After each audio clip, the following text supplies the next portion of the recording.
Assalamu alaikum. Welcome back to another segment of Islamic Learning with Masjid As-Sabur. I'm your host, Brother Ahmad Hassan, and this is my wonderful guest, Brother Sajjad Shakur. We're going to open with Al-Fatiha, as we normally do. A'udhu billahi minash shaitanir rajim. Bismillahir rahmanir rahim. Alhamdulillahi Rabbil Alameen, Ar-Rahmanir Rahim, Maliki Yawmiddin, Iyyaka na'budu wa iyyaka nasta'in, Ihdina siratal mustaqim, Siratal ladhina an'amta alayhim, Ghayril maghdubi alayhim waladdallin. Ameen. In the name of Allah, the most gracious, most merciful. Praise be to Allah, Lord of the worlds, most gracious, most merciful, Master of the day of judgment. You alone we worship, and you alone we ask for help. Guide us along the straight path, the path of those whom you have favored, not those who earn your anger, nor those who go astray. Ameen.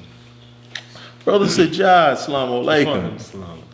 Alhamdulillah, glad that I could strongly encourage you to come back, my brother. Yes, indeed. We want to continue. We already heard pretty much in the first segment of today's show your journey and what it was like on the inside.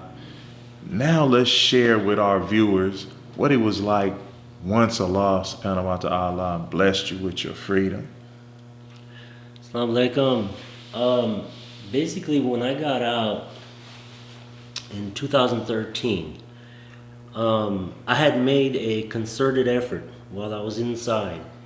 And so I had a plan while I was inside that I did not want to be around the same set of circumstances that brought me to prison in the first place.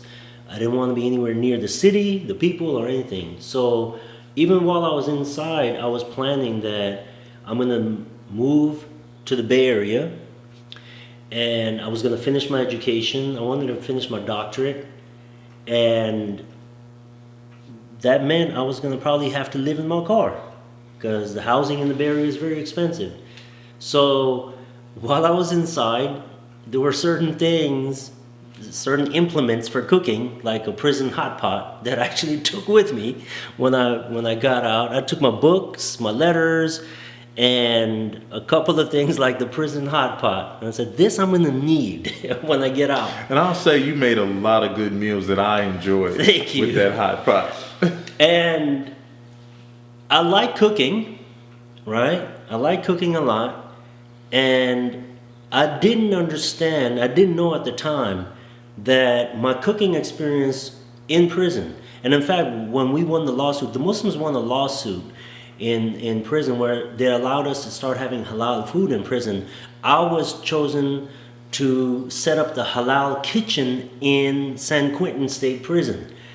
So I didn't know that setting up, and they're like, brother, you the best cook over here, you do this, all right, you set up the halal kitchen. It was those spices, brother. Yeah. That's all you had on us. That's all you had on us. So they chose me to set up the kitchen. So every day I worked in the factory.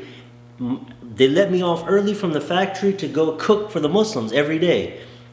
They didn't pay me for working in the kitchen though, for the record. Right. That was volunteering. It wouldn't be modern day slavery if they done that. but mashallah, look.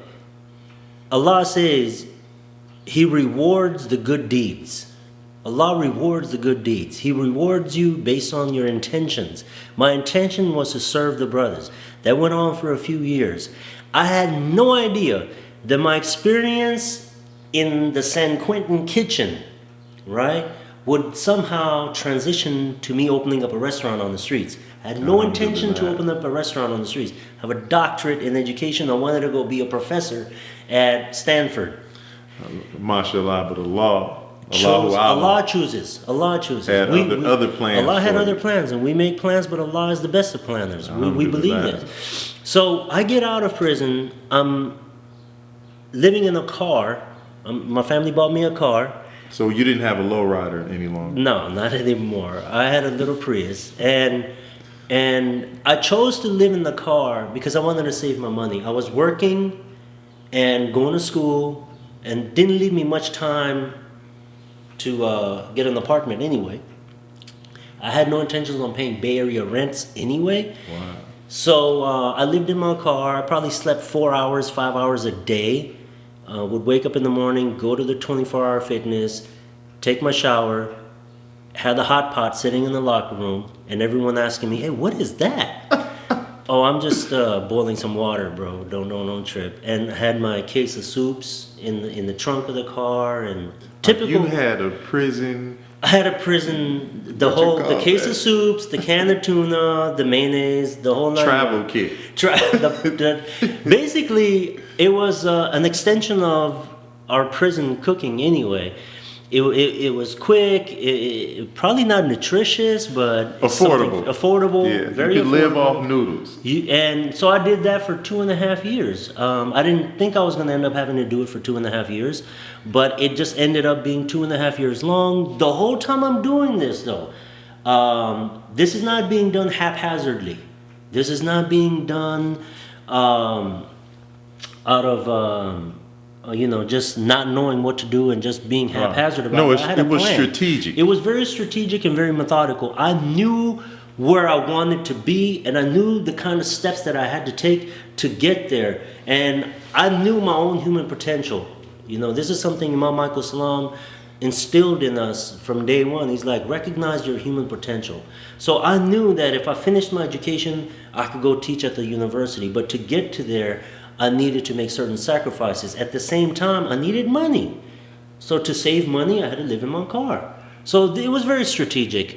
And so anyway, what ends up happening is about 2.5 years later, I'm almost done with my education.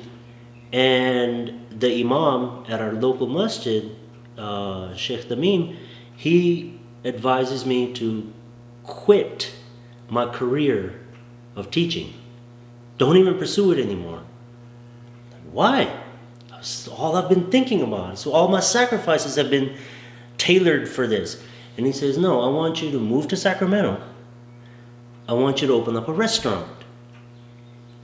And it made no sense to me. Why would I want to do that? And he says, I want you to do it as a service. I want you to move to Sacramento, serve the Muslims, give them authentic halal food. And Allah will put barakah, blessings in that for you. And what convinced me was, he says, the service that you would do as a teacher at Stanford or Berkeley or wherever you want to go teach at, the service for deen would be minimal doing that. And I've heard some of your khutbahs. You give a great khutbah. I'm just not sure if it was better than that quesadilla. So this is the same appeal that he made to me. He's like, the service that you will do as a teacher teaching liberal arts or humanities in a university versus the service that you would do providing authentic halal food, good authentic halal food at reasonable prices to Muslims in the area where that particular service is not being done. He says it's night and day. The value that you would get Islamically for this is so much greater than Islamic value of this. And you'll probably get paid better doing that too than you would. So moving forward, bro. So anyway, I opened up the restaurant. The advice that he gave me, and I opened up the restaurant with that money that I had been saving. Worked really hard, still work very hard at the restaurant. No, and we appreciate you taking time to come here. Alhamdulillah. Yeah, because I've seen you in there sweating. I worked very hard at the restaurant. I didn't think the restaurant would take off the way it did. Within the first 1.5 years, the restaurant just immediately took off. And it was just a byproduct of hard work, good intentions. The intentions were pure. I wanted to serve the community. I wanted them to have the best quality halal food. And the restaurant takes off. mashallah, this is where the education comes in handy. When the restaurant takes off, people are coming to me, hey, I want to open up a falafel corner restaurant. And now we have 14 locations. And if you want to see where they are, you can go on falafelcorner.us, and all the 14 locations are there. But people were like, I want to open up a location. I want to open up a falafel corner. So I said, oh man, I have to start franchising. The education comes in where, because I had that education and my specific area of concentration was curriculum development. Correct. So I was like, wait, I can write the manuals. I can write the disclosure docs and all that stuff. So I did. It was about 700 pages. Took me about a year to write all that stuff too. Wrote all that stuff, had it submitted, got it done, became a franchise, and they started opening up falafel corner locations. Alhamdulillah. So, I mean, in 3 years, I went from just one location to 14 of them right now. And I believe this is just a testament to hard work, one, hard work, but two, service. I believe that if you make the intention that, hey, I want to serve the Muslims, I want to be in service to the community, and if your intentions are pure, if your intentions are sincere, then Allah puts so much barakah on that I mean, there's no other explanation. I'm at a loss. At a loss for words for trying to explain how somebody with no culinary education. Mine came from San Quentin. I didn't go to the Cordon Bleu or any of those schools. I studied at San Quentin in the San Quentin kitchen. He's not talking about the Candlelight, which is a club in Richmond that was called the Cordon Bleu. No, Cordon Bleu is a world-renowned culinary institute. So let me help you put it in words. Okay. I think one of the preludes to one of the surahs that Yusuf Ali talks about, how just as evil has its rewards unlimited in one direction, good also has its reward in the opposite direction. And so when brothers such as you and myself, when we were on the wrong path and we were getting life sentences and evil was just seeming to just be at every stop sign and every corner that we turn, it's because we were wala dhalin, which is mean we've gone astray. But once you got back on the straight path, that's where the good is unlimited. And what happens is now is you start seeing what for you and I is miraculous change. Just to be in a prison yard, in a prison setting with a 25 to life sentence, where when you went to prison, there weren't a lot of people getting out of prison. No. Right, so you really thought you were going to be in there for the rest of your life. For the rest of your life. So then to have the program, to have someone from Stanford come and take interest in your program, and not only yourself being liberated, but thousands of others, to now embarking upon a whole new venture with new goals in mind. And again, like you said, the purity of your intentions. You weren't even trying to get rich. The sheikh didn't even tell you this is an idea that'll make you rich, brother. No, he told you that this is an idea that's needed in the community, and will be a service to the community. And he assured you, even though Allahu Alam, that Allah would bless you for doing that. And you didn't even believe. You were still baffled, correct? I didn't believe him. I did what he asked me to do because, and again, this was a tough decision. I wanted to teach in the university, and all my years of studying were focused to that. I didn't take any business courses. I had no intention in business. But once in a while, when somebody of that stature, somebody you look up to, comes and asks you to take a leap of faith, they see something in you that you don't see. He saw something in me. He told me that a few years later. He's like, I knew you could do this. I saw it in you. He's like, yeah, once you retire from this, you can still go teach. they can't take your degree from you, you know. But this was something I saw in you, and I knew that you could provide this service. But I want to talk a little bit about what you were saying about the sacrifices. I mean, and the rewards. Mashallah, after opening up the restaurant, you know, things opened up for me in many ways. I have a house now. I'm not sleeping in my car. Right, and a beautiful wife, man. I got married, mashallah, had my first baby 2.5 months. No, that's a blessing, brother. That's an amazing blessing. I work 12 hours a day, and when I come home, when I pick up the baby, it just goes away. You know, Right. it's just an amazing blessing. I never even thought of ever having kids because, you know, I wasn't there for the rest of my life. So anyway, Allah has blessed me with a house, a wife, a kid. These blessings started coming, and I'm very thankful for these blessings. Great mentors. Mashallah. And, you know, I would like to say to people, because I've been on both sides, the good and the bad, and I would like to say that, man, look, if you keep your intentions sincere, if you focus on serving Allah, serving His creation, man, Allah will bless you from places you can't even imagine. And I was taught that, listen, if you love the creation, do you not think the Creator will love you in return? The same Creator who says that my love for my creation is 70 times more than a mother's love for her child.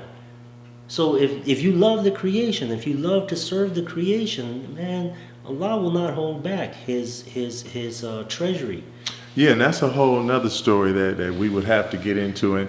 And for the viewers, I will be enlisting this brother to come here and do some Jumas, to perform some khutbahs. So stay tuned for that.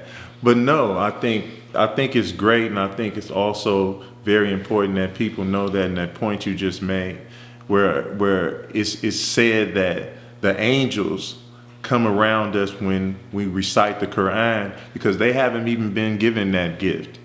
You know, Allah subhanahu wa ta'ala blessed us with the ability to recite. And so the angels come around to listen to man and woman recite Quran. So there's so many different things that we could get into, just the jealousy of Iblis for us, but that's a whole nother show. But I think the point that you're making is very attractive to our young viewers and viewers of all ages. But just the fact that we want to be able to basically lay out for them doing the right thing really is going to pay off in the long run, much more rewarding than going for that, what they call instant gratification. And I just want to add a little something to that. I have a lot of employees in all these restaurants. One thing I like telling the employees, especially when I see the ones with potential, I like telling them, I tell them my story first, and I tell them, take ownership of this restaurant, man. Act like it's your restaurant. And I will, if you want, I will teach you everything about this business. And when you are ready, if you want to make some serious money, if you're ready, I will help you open up a restaurant, a falafel corner restaurant. So I have several locations that those guys used to work for me, right? Now they're running their own restaurants. Alhamdulillah. Their own restaurant. I don't have any ownership stake in it. That's 100% their restaurant. You know, they learned everything. They took them about a year or so to learn everything from me. And I didn't hold back on teaching them. Some people, you know, like the sensei, he doesn't want to give you all the secret moves. Me? Well, your experience was different, right? As far as having people like Imam Michael Salam believe in you. Exactly. So you felt more of an obligation to pay it forward. Exactly. And I see the rewards and the benefits. Every falafel corner restaurant I'll open up, does it take away from my potential customer? You know, like instead of coming to me, he's going to go to the other one 3 miles down the road. Possibly. Yeah, because I have one in walking distance now. I know. I don't see you too often anymore. I'm sorry. But does it potentially take away from the sustenance that I think was prescribed for me? I don't think so. In honesty, I think whatever is prescribed for you, Allah has already written that for you. You will get it regardless. If there's a falafel corner next door or across the street, it doesn't matter. My point is helping these brothers or sisters open up their stores, giving them the training, the know-how, and letting them open up their stores so they can start making some decent money, so they can start having the things that alhamdulillah Allah blessed me with. The reward, the spiritual reward of that outweighs any monetary loss that I may get from a couple of customers not coming. And I think this is a lesson that needs to be taught, especially in the Muslim community, that we should be a lot more generous, especially as business owners, Muslim business owners. We should be a lot more generous with the know-how when it comes to running the businesses, and with bringing people in and incorporating the youth and allowing them to prosper in business. I think business is an aspect of Islamic life that gets neglected a lot. You know, we Yes. talk about spiritual aspects of Islamic life all the time, but we don't discuss business enough. And a lot of times, Muslim families, they end up going to non-Muslim stores and giving their money over there. I think they should be giving their money to Muslim stores. And if Muslim businesses were a little more open and a little more inviting and, you know, integrated into the community. Affordable, like you said. And affordable. I'll give you an example. When I introduced pizza, right? My Right. mission was I wanted to be the first halal pizza in Sacramento where you can have a halal pizza large. We only have one size large, but it had to be under $10. And that's unheard of. That's unheard of to have a large halal pizza under $10, you know? But my thing was, well, it's a service, man. Muslims need. My point in saying that is, I think Muslim businesses need to be a little more involved with the Muslim community, and the Muslim community, if they can reciprocate that, man, huge financial interest right there, billions of dollars, just in the Muslim communities across the country, get sent outside the Muslim country. I mean, it's, outside the Muslim community. You know, and if we could incorporate that a little bit, it serves both. It serves the businesses and it serves the community. No, alhamdulillah, I totally agree with you. And I think that's something, that's why I'm going to have you come do a couple of Jummahs here. I'm going to strongly encourage you to come do a couple of Jummahs here and just be more accessible. Because right now, brother, you are working overtime all the time. So just we appreciate you coming out here doing the show today. I think this is going to be wonderful for the viewers and inspirational. Just the fact that you had no light at the end of the tunnel, if looking from a human perspective, like you said, but through the spiritual eye and returning to Islam, it just opened up a door on the straight path for you that we still don't know what miracles that Allah subhanahu wa ta'ala has in store for you. I want to just add something to what he said. He's right. I had no chance of ever getting out. Had I stayed on that lifestyle, that negative lifestyle, I never would have gone to college. I never would have finished my education. I never would have started the group. Stanford University would have never come. The law would never have changed. And I probably would have been dead or still in prison along with 3,000 other people. All right. So that decision that I made that day, and mashallah, Allah sending people, when I made that decision, Allah started sending people like Michael Salam my way. Alhamdulillah. You know? And Allah sent those people from Stanford University. The decision that I made, I chose Islam, and it's kind of like, I don't know, it's almost as though I took my shahadat all over again. Yeah. Because I chose Islam this time, before it was given to me. And who knows, had you not met me, you might be some big old fat brother. You know? So we used to work out together. We used to work out together, alhamdulillah. So, We used to work out together. Yeah, definitely, brother. Appreciate you again. Love having you. Gonna have to have you back. Inshallah. But the next time we have you back, inshallah, to be at the podium Inshallah. to share some of that knowledge that you got studying and stuff, so you won't feel like it has went to waste making quesadillas for us. Once again, to our viewers, thank you for joining us. I hope you got something out of today's show. Thank you again, Brother Sajjad, for coming out. We're going to close with Asr. A'udhu billahi minash shaitanir rajim. Bismillahir rahmanir rahim. Wal asr. Inna lil-insana lafi khusr. Illa alladhina amanu wa amilu salihati. Wa tawasaw bil haqq. Wa tawasaw bis sabr. By the token of time through the ages, verily man is in loss, except such as those who have faith and strive in patience, constancy, and steadfast in doing good deeds. Thank you again for joining us.